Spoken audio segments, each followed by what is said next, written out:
Recently, I experienced a shocking incident that left me profoundly unsettled. In an unexpected and unsettling turn of events, my mother-in-law seized my passport and intentionally burned it. The flames quickly consumed the document, reducing it to nothing but ashes in a matter of moments. This abrupt act dashed my plans for a vacation to Street B's Island, leaving me in a state of disbelief. When I confronted her for an explanation, she simply smirked, coldly declaring that since I was a stranger in her eyes, I wouldn't be traveling anywhere but staying home beside her.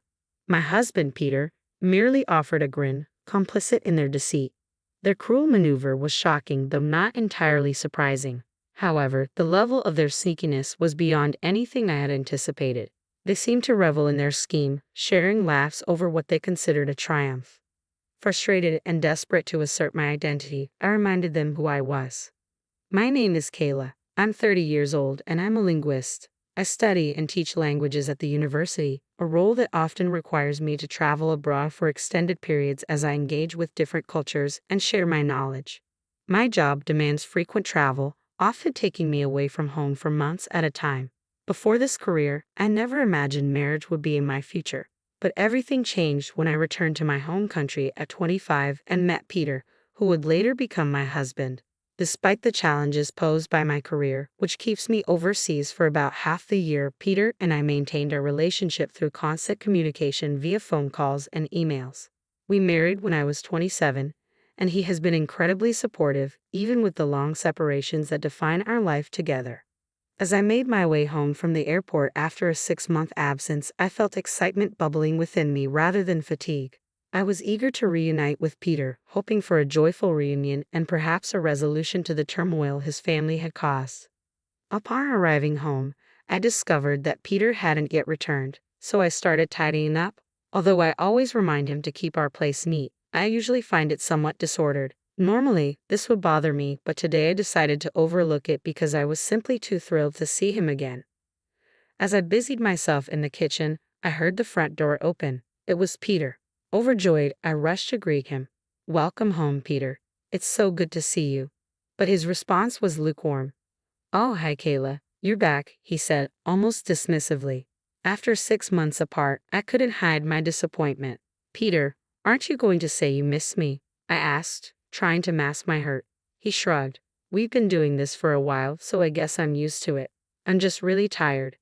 "Is dinner ready?" he asked, shifting the conversation. "Yes, it's ready. Let's eat." Dinner should have felt special after so many months apart, but today it was tinged with sadness. His attention seemed divided as he constantly glanced at his phone while we ate. I couldn't hold back my frustration any longer. "Hey, Peter, why do you keep staring at your phone?" I asked, trying to mask my irritation. He brushed me off, claiming there's nothing wrong. "But you've been gone, and we've stayed connected through calls and emails, right? There's nothing new to discuss." His dismissive attitude stung. "That may be true, Peter, but it's been a long time since we've been together. Shouldn't that count for something?"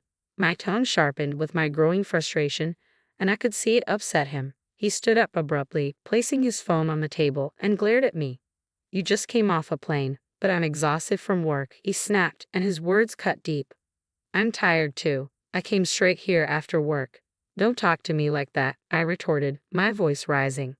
"I didn't ask you to rush home. You chose to come back immediately," he replied coldly. His words felt like a slap in the face, but I needed to express how I felt. "You don't have to say it like that. Despite everything, I missed you." For a moment, we both paused, the weight of my words hanging heavily between us. After months apart, I had returned only to find the atmosphere chillingly tense. Peter's reception was colder than I had expected. As we sat down for dinner, he blurted out, "I didn't ask you to rush home. If you're going to act like this, maybe you shouldn't have come back at all. You're being annoying, Kayla." Frustrated, he slammed his hand on the table and stormed out of the room, leaving his dinner untouched. Alone and confused, I wondered why he was acting so cold. I had eagerly anticipated our reunion, but it felt like I was the only one excited.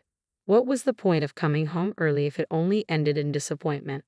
Tears spilled onto the table as I sat there, the joy of our reunion overshadowed by a sinking feeling of dread.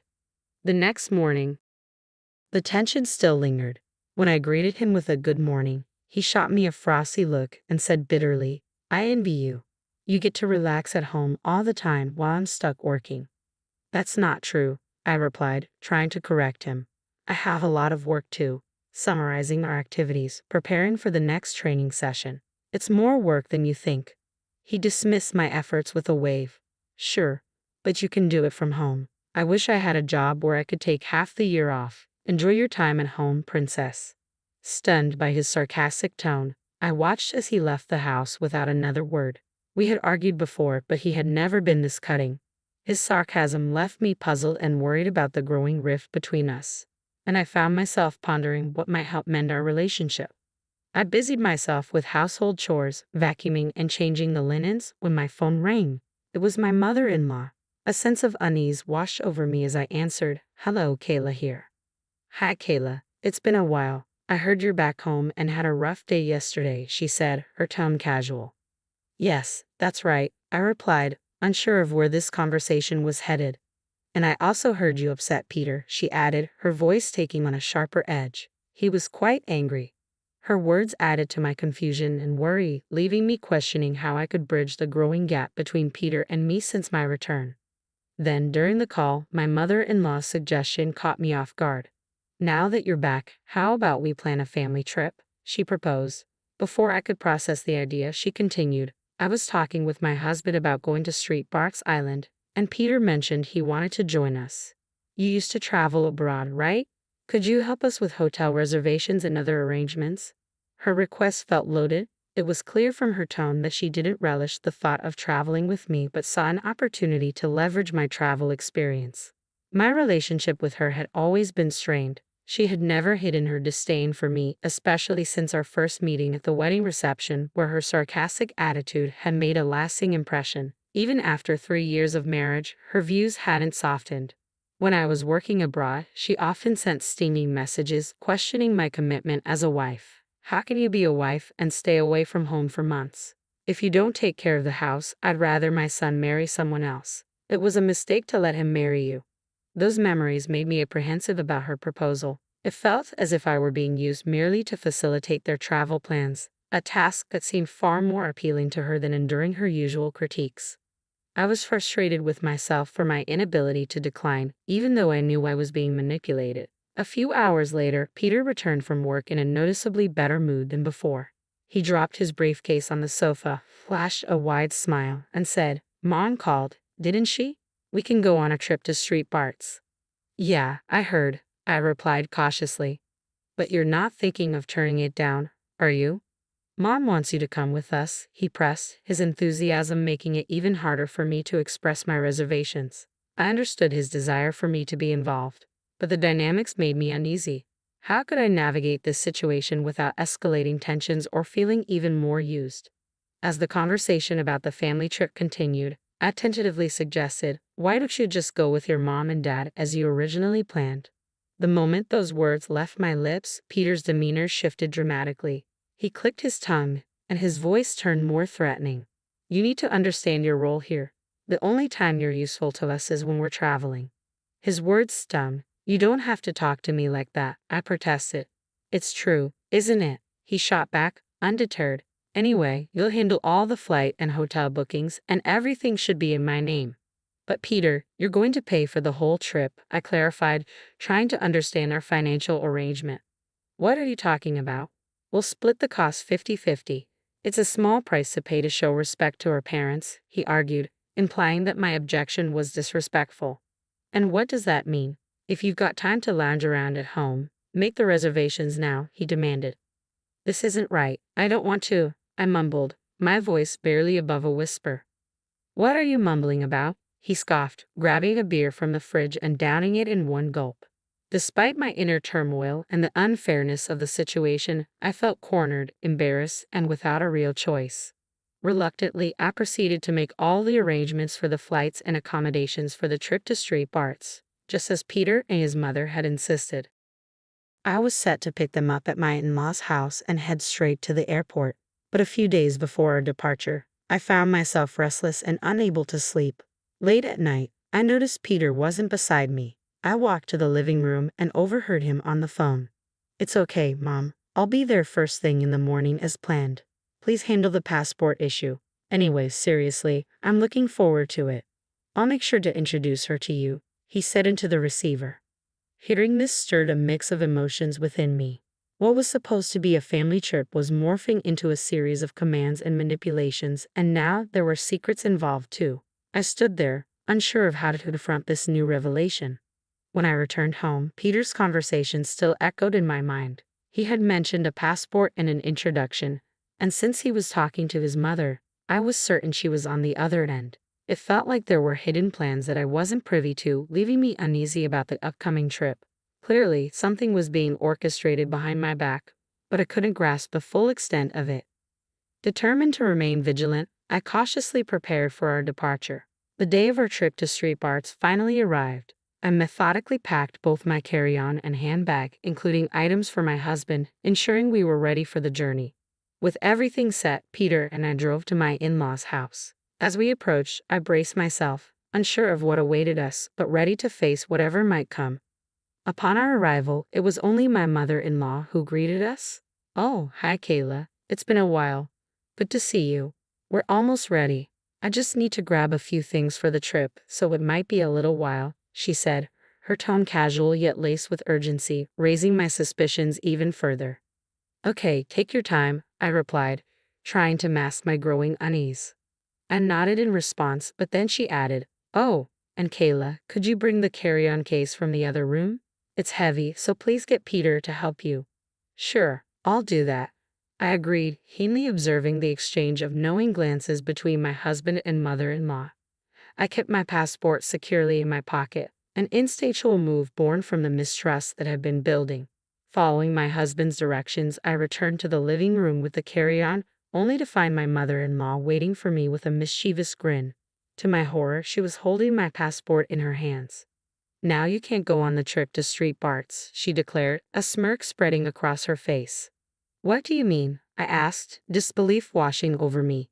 The weight of her words began to sink in. "I'm going to burn this passport right now," she threatened. "What did you just say?" I responded, my heart racing. "I was just using you to handle the trip arrangements," she admitted callously. "You're a stranger here, so you'll be staying behind. Too bad." Her words struck me like a cold slap. The situation was far worse than I had imagined, and the betrayal cut deep. I realized I was not just an outsider in their plans but merely a pawn in whatever game they were playing.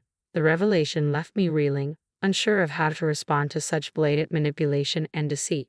In a sudden and shocking move, my mother-in-law stormed into the kitchen, lit a lighter, and set my passport ablaze in the sink. The document quickly caught fire, turning to black ashes before our eyes. "We did it," she triumphantly declared. My husband joined in, cheering, "Yeah, Mom. We made it." "No," I interjected, my voice rising. "It's just the three of us on this trip, right? We'll get to meet Peter's new girlfriend when we get back." "I've already set that up," my mother-in-law replied nonchalantly. "We don't need this useless woman anymore."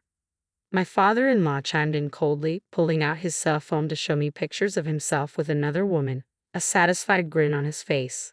"I'm not divorcing you for the sake of my reputation, but you'll be staying here while we go on our trip. When we get back, I'll move in with her, and you can leave." My mother-in-law laughed mockingly at his words, and their expressions were filled with malice. At that moment, I realized the depth of their betrayal. I realized I no longer belonged in a family like this. Forcing a smile, I asked, "By the way, whose passport is that?" "What are you talking about? It's yours, of course," she replied confidently. "I took it out of your handbag." "My passport is right here," I said, holding up my actual passport from my pocket. "What? No, it can't be," she stammered, her confidence wavering. I showed her my passport, still intact. "Yes, it's my passport. See for yourself." Panic washed over her as the realization dawned. Her face turned pale. "That's not possible," she muttered, her voice trembling. It seemed my mother-in-law had mistakenly believed she had taken my passport from my handbag without checking thoroughly before burning it. "Whose passport did I burn then?" she asked, her voice quivering with fear and confusion. "I guess it was your son's passport that was in there," I suggested. "You burned my son's passport," she gasped, horrified. My mother-in-law turned white as the weight of her mistake hit her. The already strained family dynamics were now irrevocably shaken by her rash actions and the underlying schemes that had come to light.